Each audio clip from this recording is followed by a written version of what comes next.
Bonjour à toutes et à tous. Petite vidéo, encore une petite. Là, je viens de tomber sur l'intervention du chef des gendarmes dans une commission parlementaire, je pense. Il y a quand même quelque chose qui est assez intéressant.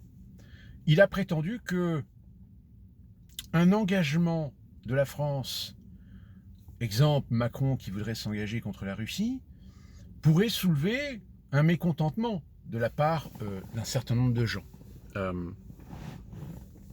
Et qui plus est, aussi de certains idéologues qui pourraient ne pas vouloir accepter la décision ou le choix d'un État, soit Macron ou d'autres, aller guerroyer contre la Russie.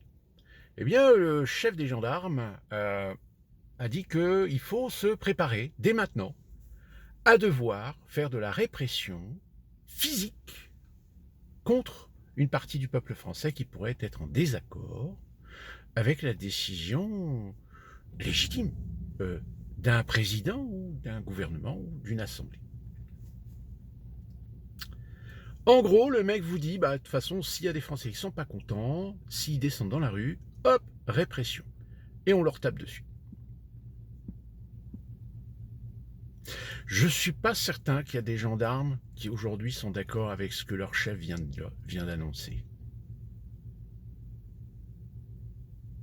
Mais c'est bien la preuve qu'ils sont dans cet état d'esprit de se dire il faut qu'on commence déjà à se préparer à faire la guerre.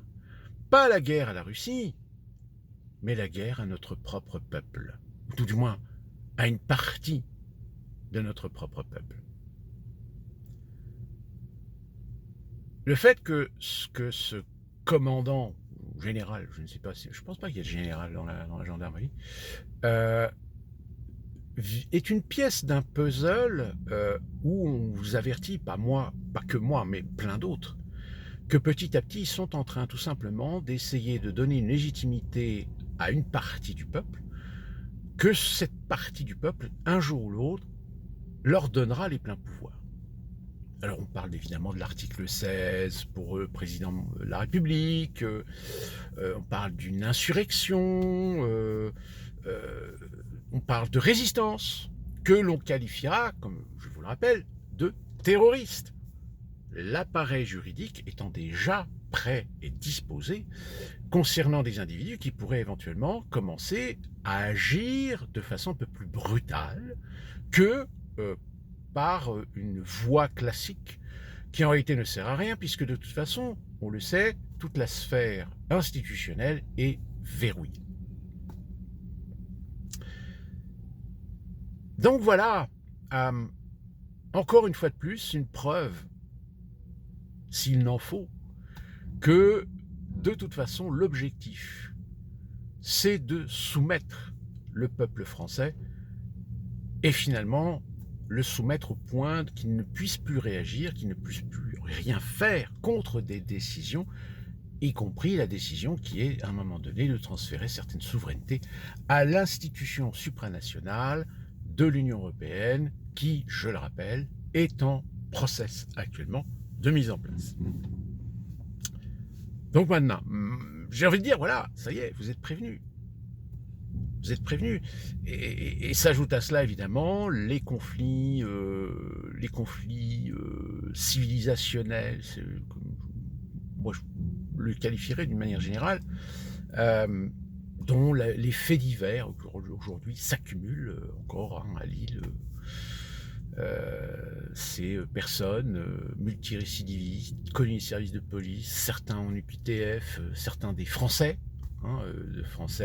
mais d'origine étrangère, qui évidemment sert de petite guerre idéologique entre des gens humanistes, solidaires, de gauche, et une droite traditionnelle, plutôt conservatrice, qui voudrait remettre un petit peu d'ordre, mais comment remettre de l'ordre quand vous avez un bloubi-boulga dans la société, où vous avez d'un côté des musulmans parfaitement intégrés, étrangers, respectueux de la loi, et qui ne veulent que réussir à trouver leur place dans la société française, et des Français d'origine maghrébine, d'origine musulmane, qui sont des véritables pourritures, qui cassent les couilles de façon constante, et qui même aujourd'hui poussent des gens de leur communauté à dire « les mecs, arrêtez vos conneries, parce que vous nous portez préjudice ».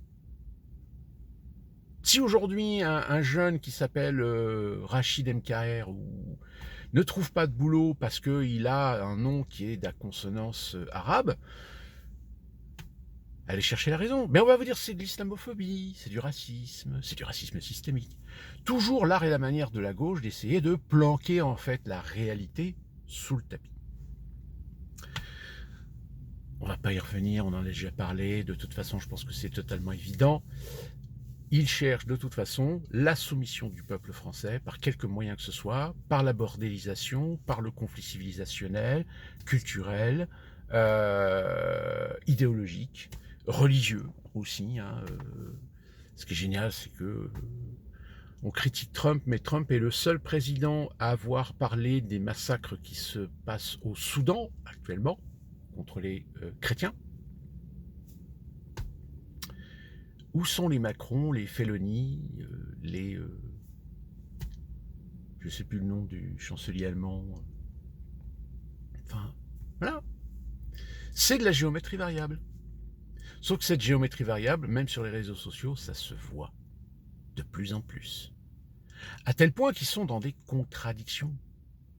J'accuse l'autre de faire ceci, donc c'est un facho. Sauf que ce que tu accuses l'autre de faire, tu le fais toi-même.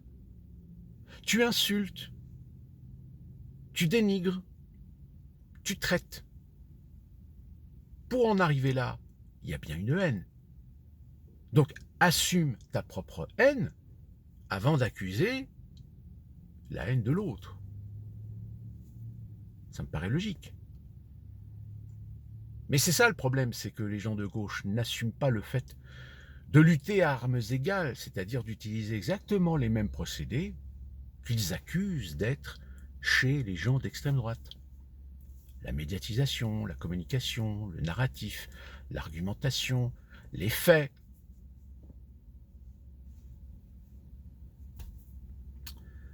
Donc voilà, ce gendarme, si j'arrive à trouver un article, je vous mettrai le lien. Maintenant, vous savez.